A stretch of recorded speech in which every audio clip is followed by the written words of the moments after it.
Bà đây một con ngọc này mi mới khi mà ngọc này mi cồn bọn đó nhà ngọc này nè mi cồn mi bông tim này chẳng á ngon bọn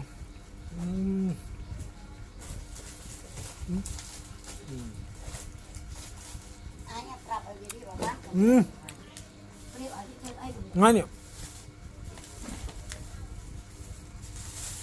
nhân nhân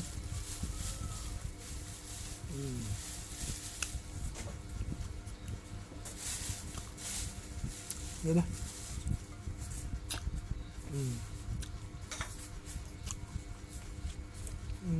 ngay mỗi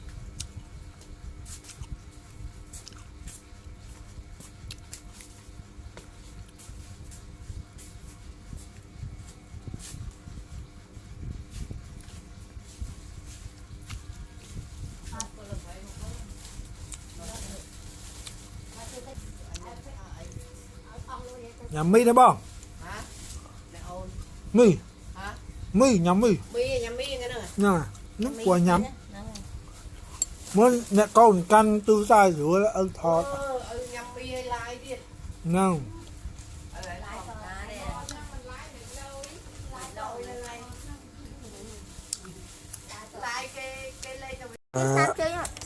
bà sụt đây bông bông kia lấy của bông nhắm mi hay mẹ làm thà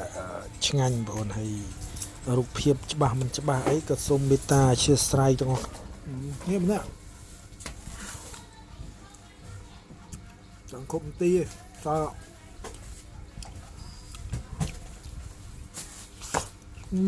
rồi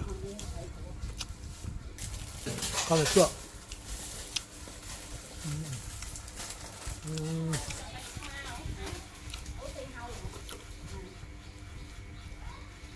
ngay nhá chết mà bên tí chết cảm ơn